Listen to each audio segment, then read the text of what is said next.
Welcome to the Marketing Phoenix interview series, where my guest and I will give you our best growth strategies for marketing that leads to sales. My name is Melissa Rogozinski, and I'll be your host.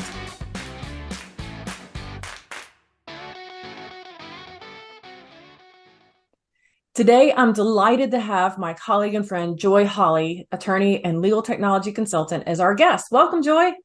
Good morning, Melissa. Thank you so much for having me. I'm tickled to have you here with us. Joy, before we get started, would you mind telling our audience a little bit about yourself and your career? Sure, thank you. So I am a lawyer by training, was a practicing attorney for 15 or so years at Bryan Cave Leighton Paisner, a litigator more specifically, although I did work across the litigation and corporate practice groups at that firm.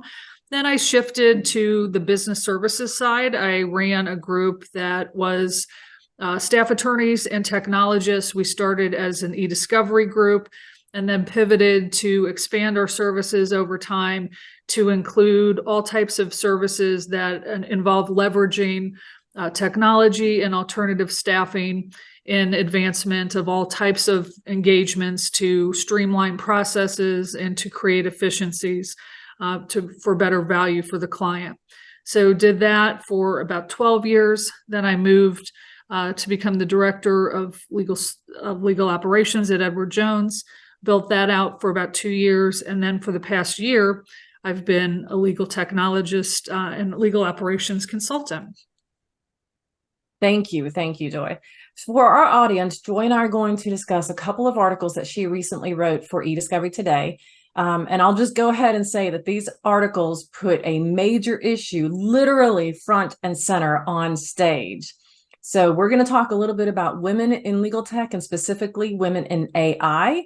So let's start with some questions from an article that actually led you to write your articles and kind of be a part of this movement. So there's an article in support of optimism, women in eDiscovery should be on the main stage. You wrote this one, but it started by citing the Boys Club, an article that was written by Isha Marath of Legal Tech News. What is the Legal Tech Boys Club? Sure. So I really shout out to the author of the article that I referenced and that prompted my article and has prompted a lot of discussion in the industry, a lot of really necessary discussion in the industry. So I think by Boys Club, what I understand the author to mean and what I mean by that is that just that legal technology reflects the reality of the broader legal profession, right, as well as the other professional industries like technology, like medicine. While we've made great strides, things are vastly different than when I started practicing law in 1995. The reality is that the legal profession, more specifically here, the legal technology profession, is still dominated by men. So incidentally, I do want to say at the outset, everything that I write and say probably goes without saying, but nevertheless I will, is based on my own experience. I realize that others might have different experiences. And the other thing I want to note is that I do recognize and I acknowledge in my article at the outset that the issue of underrepresentation of all people of color in the legal profession and in the legal technology profession is a very significant issue, and that deserves separate treatment. I mean, some of the reasons for underrepresentation are similar or parallel, but that's a separate issue. So just want to put that out there. And no, I totally get it. And had it not been for technology, you already know this about me and the audience does too. I'm not a lawyer. I started out as a secretary and a paralegal, and then I got into sales.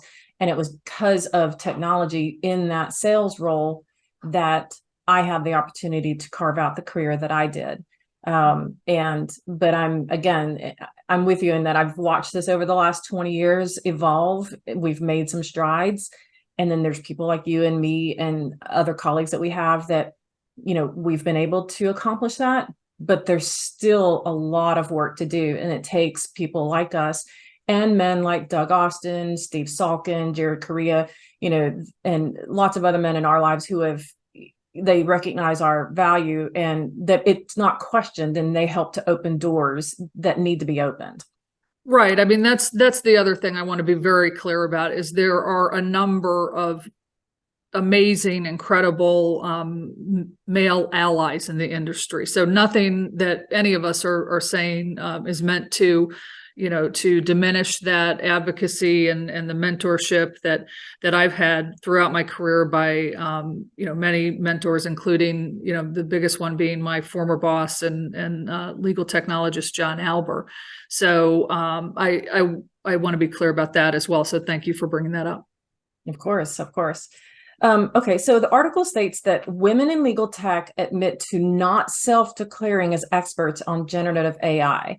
And this is evident by who is seen as thought leaders on panels and in blog articles. Why do you think women hold back?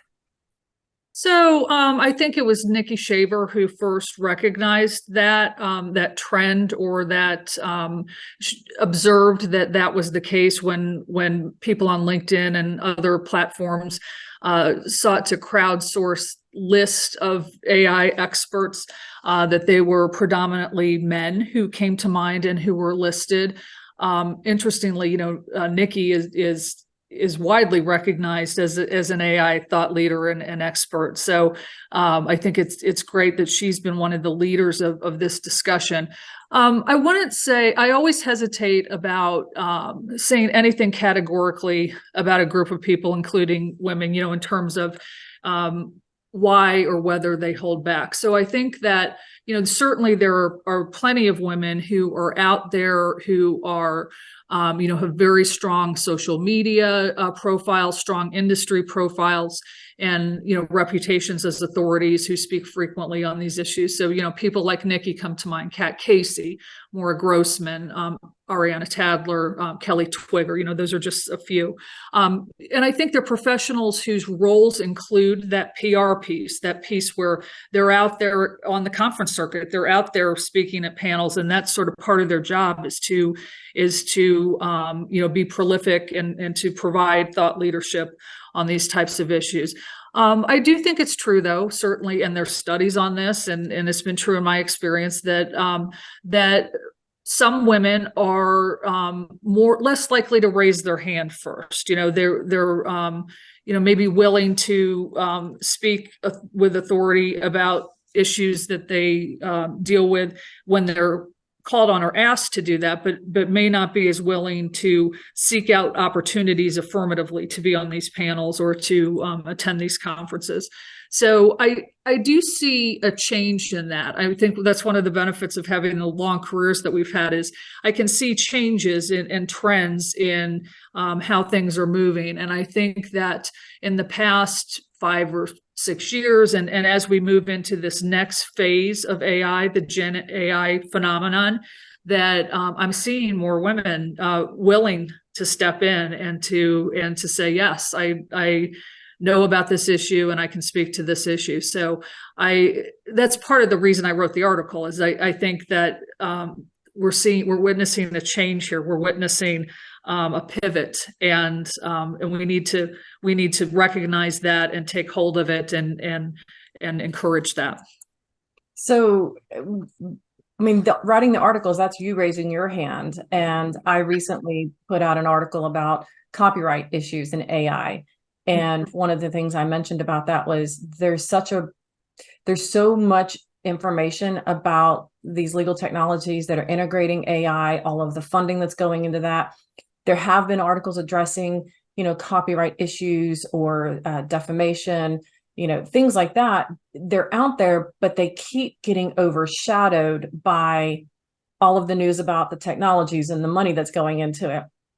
And so I know for me, I was writing it because it's something that has a direct impact on RPC strategies. And then certainly when the Writers Guild made their deal, that kind of drew the line in the sand. And it took me a while to do the research to write the article. And as I was preparing for this, and I obviously saw, and you had listed my name in the article, I saw Nikki's or Nicola Shaver's post about that, the top 100. And then I realized, even though I was writing this article and I knew I would get it published, I also was not raising my hand. And I think it was a little bit of imposter syndrome, or I was afraid that even as prolific as I am and well known as I am, I was still afraid that no one would take me seriously. because I'm not a lawyer, or that my article, which is a very important issue, would get overshadowed by, kind of what the news has been focusing on. So you naming me in the article and me getting interviewed on a podcast about my article gave me the courage to raise my own hand. So thank you. So Yeah. Well, why did you raise your hand? sometimes people need, men and women need help, need their hand raised for them. So I'm glad to do that for people. So okay, so let's then move on to the next question. So you, in your article, you state you consider yourself an optimist. What is it that you see and you experience that shines a light on the path for women in legal tech and AI? And my story kind of segues this, but why do you consider yourself an optimist? Let's talk about that. Yeah. Well, I mean, I try to consider I'm an optimist in life, in my personal life. And I hope that, bleeds into my professional life just generally.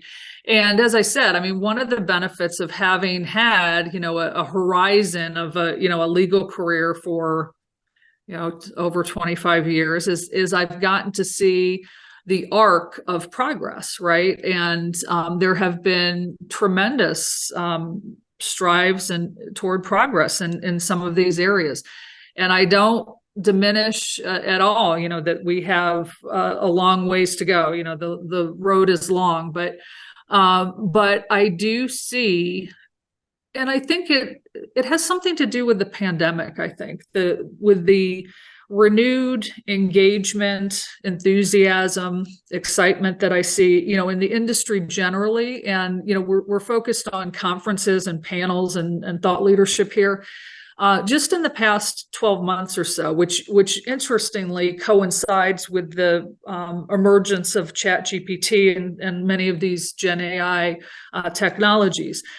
There is a sense by all of us that we can't take things for granted anymore. We can't take our industry's really unique culture of collaboration for granted. Everyone is very excited to be together, to be able to, gather and to share ideas and solutions to some of the issues that we're facing. I think that one of the great things about Gen AI is that, not only does it have a lot of, there are a lot of risk and dangers and, parameters that we need to draw around for, to protect data privacy, to protect, equality and human rights and all of that. But also there's tremendous opportunity. I think everyone recognizes that. So I think that that with that, there is this emergence, and I see it also as I've shifted from, some of I was in sort of a bigger corporate space, and now I'm shifting into a consulting space, and I'm collaborating more with people who are, sort of more of an entrepreneurial mindset, and more focused primarily in the technology space. And there I do want to talk categorically about women in legal technology. They lift each other up, universally. They crowdsource ideas. They refer each other business. They help each other with ideas and troubleshooting with problems. And I see all of that. And that, of course, translates into creating opportunities for thought leadership and creating opportunities to speak on panels, to participate in conferences, to participate in writing articles, to participate in creating some of the, the regulation and guidance that needs to be crafted, in this space, in the same way that we saw with electronic eDiscovery in the 2006 federal rule amendments. We saw, the amendments and the need for the rules to, sort of catch up with technology. We're seeing that now with AI as well. We're seeing some federal judicial standing orders that speak to some of the concerns surrounding judicial integrity of the process, explainability, transparency. many of those concerns parallel the concerns that we saw with eDiscovery when we started to have advanced analytics that are AI analytics, incidentally, the foundational technology for Gen AI that we're dealing with now, things like TAR, technology assisted review, CAL, continuous active learning, all of those eDiscovery analytical suites and tools that were developed in the early to mid 2000 to 2010 type of an era. Many women were involved in the creation of those standards, in the defensibility of protocols and procedures that underlie the ability to use that technology to support legal claims or to support clients in litigation and investigations and regulatory matters. So what I focused on in the article is that ability to pivot from that very, parallel space of eDiscovery analytics into this newer area. It's really just a new flavor of AI, the Gen AI space, and to pivot and to provide thought leadership there. This is a space where women have been for 20 years or more. So that's what I mean by optimism. That's the space where I've played and worked for most of my career. So I have seen firsthand the role that women have taken in defining that space and in changing and the way that it's evolved. Well, that segues into our next question, which leads us into your next article on the main stage. Women in eDiscovery should be featured at AI conferences. So let's talk about the variety of skills that women have developed in the variety of eDiscovery positions that they've held as thought leaders in tech and AI, because these skills transcend and reach way beyond eDiscovery. So what are some of those skill sets that we've developed over the last 15, 20 years? Yeah, so there's really three different perspectives. That's the way I sort of break it up. It's the legal perspective, and you need not be a lawyer to understand that deeply.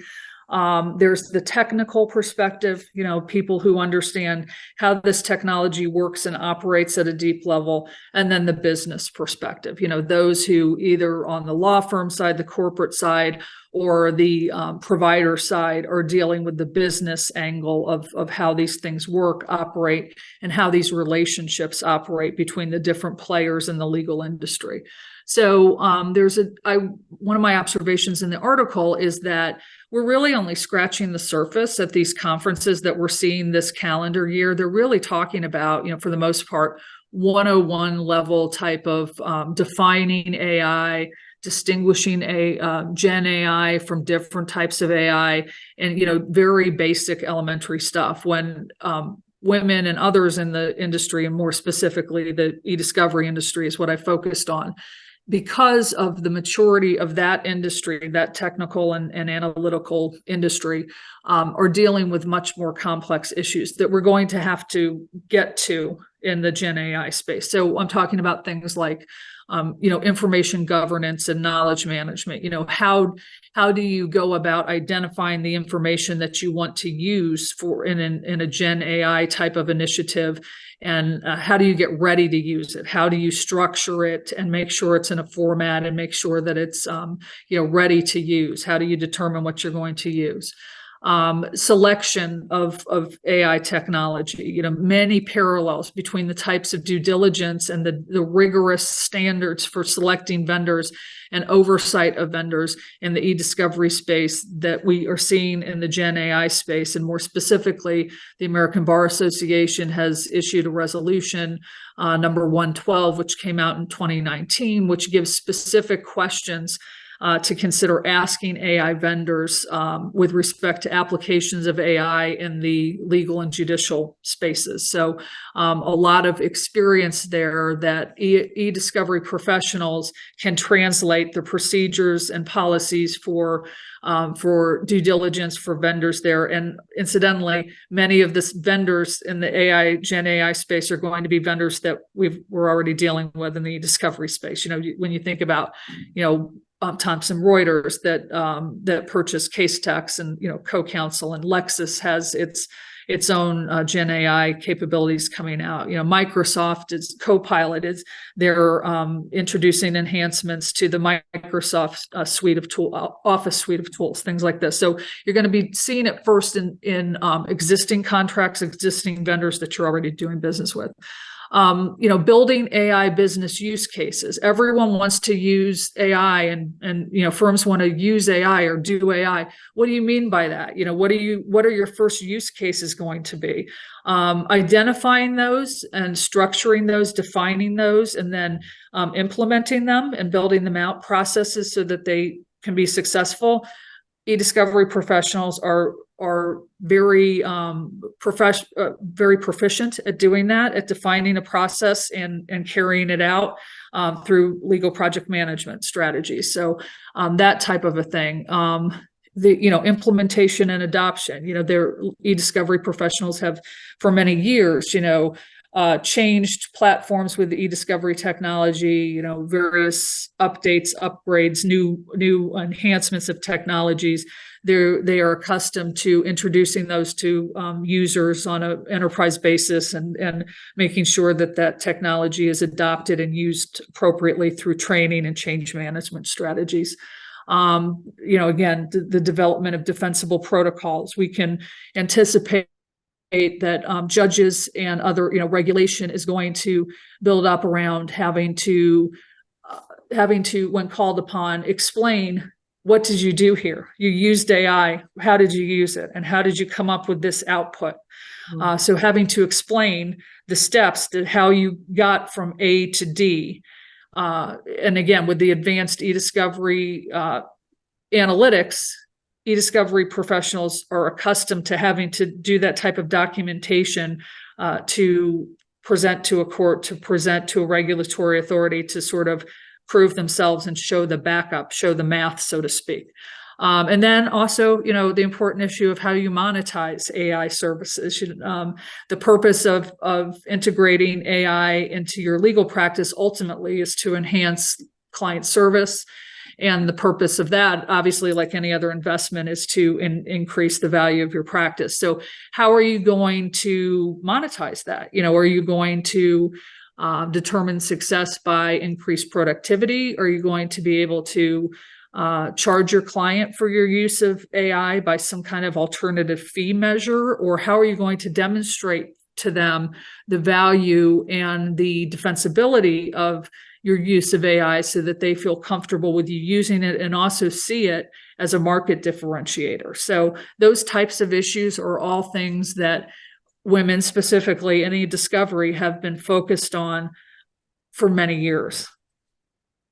Okay, so let's talk about some of the women in tech that you believe would be good speakers in AI. And we have a few categories here. So I'm going to give you a category and give me a couple names that come to mind. Ready? Okay. Do we have a buzzer here? All right, you ready? It's like a game show. Yeah. Universities and colleges. So Maura Grossman is the one who is predominant there. She is a university professor. She is a preeminent authority academically and when it comes to data science and analytics surrounding data science. And incidentally, she and federal Judge Grimm are at the forefront of proposing amendments to the federal rule regarding authentication of evidence and how that will need to be modified, whether and how. I would say it has to be modified, how it should be modified to deal with authentication and the problem in AI of deep fakes and the potential to manipulate evidence to make it appear that it's real when it's not. So Professor Grossman is the predominant authority in that area. Legal industry associations.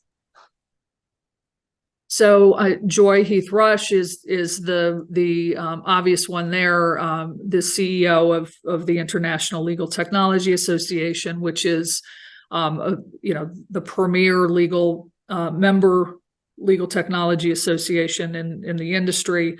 Worldwide has something like 25,000 members and is someone who strategizes how technology impacts across the legal ecosystem. So, not eDiscovery is a tiny part of what she deals with, but she understands how it all fits together and strategizes, content and education and learning and collaboration for the whole ecosystem, which is going to be impacted by AI and already is. Law firms. So there, women are very well represented in the law firm space. Some who come to mind, and I want to be careful to say this is based on my experience, because after the article, and I intended for this to happen, I'm glad this happened. Many people contacted me and said, "What about this person? What about this person?" And the people who I know, yes, you're right. What I want people to do is author more articles, listing the people that they know and that come to mind for them. I mean, for me, the people who I learned from when I started focusing on the legal technology industry are people like Caroline Sweeney at Dorsey and Whitney, Florinda Baldridge, Julie Brown, Michelle Renegal, Stephanie Clerkin, who is in St. Louis as I am, and has the interesting perspective of having the plaintiff's perspective. I think another thing to keep in mind here is that, I think too often we are pigeonholed, or we think of things. I mean, certainly my career has been very defense oriented. And I think more recently, in the past few years, I've been opening my mind to more of insights from the plaintiff side. So someone like Ariana Tadler works a lot in the plaintiff space too. So looking at what others are doing, the perspectives of other advocates and how they're using technology for different types of practices or perspectives, I think is important in this space. Legal technology companies. So, that's such a broad category, but there are, a lot of different the ones that are creating technology. Not services. We'll hit services next. Yeah. So, okay. So some of the ones that I mentioned in my article are, Joy Moreau, who works in this space and largely in the the training space, how the combination of people, process, and technology, and how those fit together. Another thing I just want to say, and I think I said this in the article, is I'm pointing to or referencing these women in certain areas, but certainly they have expertise that, transcend the areas that I'm identifying. So my point here is that there are a lot of untouched areas, or areas that we really haven't scratched the surface on in discussion of AI and on panels at conferences, and that these are some of the areas that they should be talking about, and people who could speak to them. So Joy, you have Tracy Ann Egan, who's in the cybersecurity and forensic space, Deanna Fleener, largely legal service delivery, also process optimization. Colleen Freeman in the compliance investigation space, also deals with multinational issues. The international space is going to be important here, and regulation internationally, as in our global economy, the way that our clients with that type of a global presence are going to have to build and regulate their own systems because of the different areas and geographies that they do business in. That's going to be an important consideration.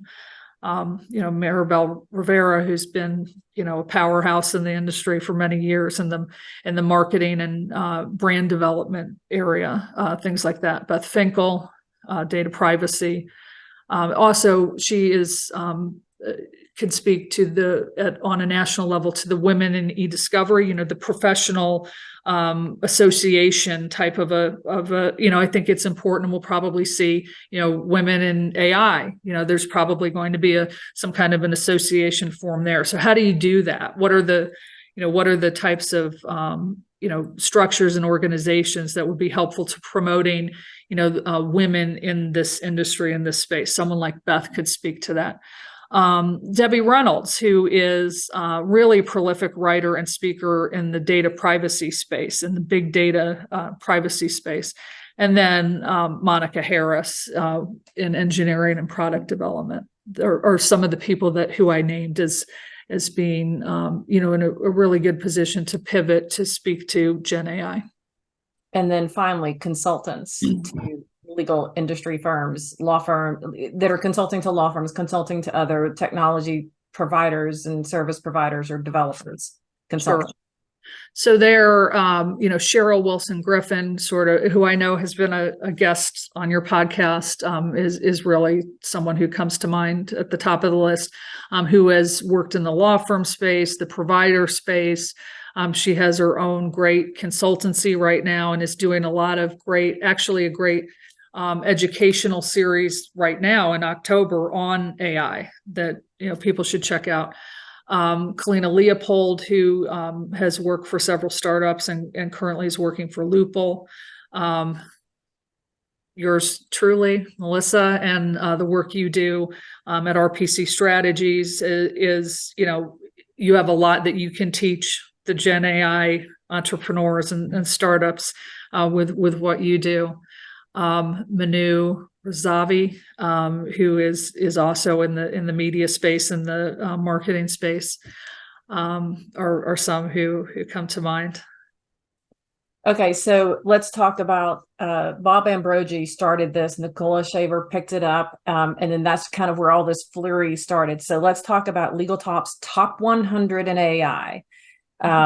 So you've already given us a list of probably 25 women that can go in the top 100 of AI, but how should we proceed with our own top 100 in legal tech and AI? And I know this whole conversation has been about women in legal tech, women in AI, and but we also started this conversation. You and I both mentioned a handful of men who they've just never seen that difference. They've just simply seen what we contribute, and they have helped to open doors for us. So let's top 100. How did the conversation start? How should we proceed with our own top 100? Yeah. So, Bob Ambrogi, I think is another, very well-known advocate for women, advocate for people of color in the industry. So, that it's great that he's, involved in leading the conversation on this. I think it's important to realize and recognize that this is an emerging area, right? And I think another reason that not just women, but many people are hesitant to raise their hands as experts in this area, because you look at something like 60 Minutes recently had a profile on AI and some of the evolutions and what's happening. And I don't remember who they were interviewing, but I think it was someone at Google, and they said, well, where could this go? And he said, I don't know. We don't even know, so it's a little scary, sort of putting yourself out there as an expert with technology that is so powerful and so disruptive that no one really knows its full potential, right? So I think it's important to understand that whatever list that we would make today is dynamic and is going to change over time in the same way that AI solutions are going to change dramatically. That is my prediction over the next 18 to 24 months. What what ChatGPT looks like, look at the pace of change there and the pace of its capacity and what it could do from it was released last November, so less than a year ago, and what it can do in that time. What is it going to look like in a year, in 5 years? We don't know. So I think we can make a list, but we have to be, flexible with it. And we have to the most important thing is we have to keep talking to each other. We have to keep, the tradition, the rich tradition that we have in our industry of collaborating. And, yes, we're, this is capitalism and we're competitors in some senses, but, in terms of making sense of these issues and optimizing this technology for good and placing guardrails on it so that it doesn't get out of control. That's something that I sense the industry is very collaborative and purposeful about thus far, and I hope that continues. So that's the most important thing, dynamic list and keep talking to each other. Yeah, I like that idea. And all of the conversation that we've had about this and the names and the categories, like what I see in a top 100 is top 100 is going to be men and women. It's going to be, yes, there's going to be some technology creators, developers. There's going to be service providers. There's going to be, you gave a whole list of those who specialize in areas of data privacy, cybersecurity, information governance, compliance, marketing, and things like that. But education, and those who, I think of George Sawyer, and because I, ran into him at Legal Week this past year. He was, once everything was kind of done and I finally sat down and gave my feet a rest, I ran into him and we had this conversation. And he took a couple weekends where he just dove into every single article he could find at the time on AI, specifically in legal. And you have someone like George Sawyer who, consumes all the information and is able to go out there and, be a knowledge source, be a thought leader, have conversations about that. So, when we get done with this, I'm going to go back through and try to make a whole list of everybody that we mentioned throughout this conversation. And I'm going to tag them all when I post this, because I think we just came up with 50 of the top 100 already. Yes. So anyway, before we wrap this up, Joy, this has been an exciting conversation. It's in depth. It's a conversation that absolutely needed to happen. And I'm so excited to have this conversation with you and be the person to help put this out. So final thoughts, Joy. Where do we go from here and how do we get there? Wow. I think it's important to remember that although regulation is unclear. There's a lot of things in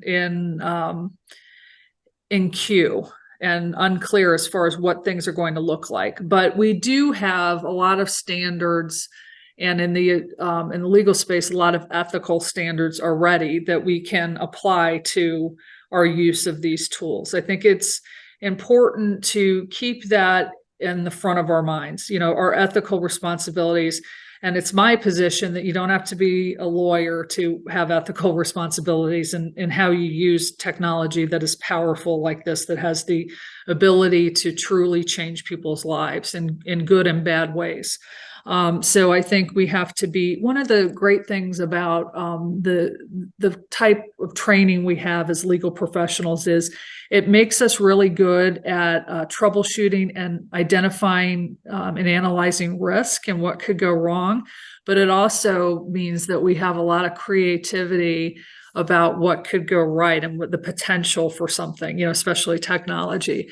And I think that what's next, I hope, is a lot of people putting their heads together about how can we address things like access to justice issues? How can we address things like, some of the inequality problems that we see using technology? How can we point technology at some of these issues to accelerate resolution? I think there's a lot of tremendous potential there. And I think that our industry has a great place at the table to help in those areas. So I am, certainly there's a lot of uncertainty, and I know that produces anxiety. I have some anxiety about it, but I also think it's very exciting, and I'm very excited for what we're all going to be doing together in the next 5 or 10 years. I love that. How do we leverage technology to expedite resolution? Mm-hmm. Brilliant. Joy, thank you so much for being here with me today on the Marketing Phoenix interview series. It's been a true privilege and an honor to have you as my friend and my colleague. Thank you. Thank you so much. It's always a pleasure doing business with you and having your advice and counsel, support, and friendship through the years. So I really appreciate you, Melissa. Thank you to our audience for joining us today. I hope that you have enjoyed this interview with our guest, Joy Holley, legal tech and AI extraordinaire. This is Melissa Rogozinski, your Marketing Phoenix. Please connect with RPC Strategies on LinkedIn and register for our newsletter. You can also contact us at rpc@rpcgrowthstrategies.com or 205-873-1234.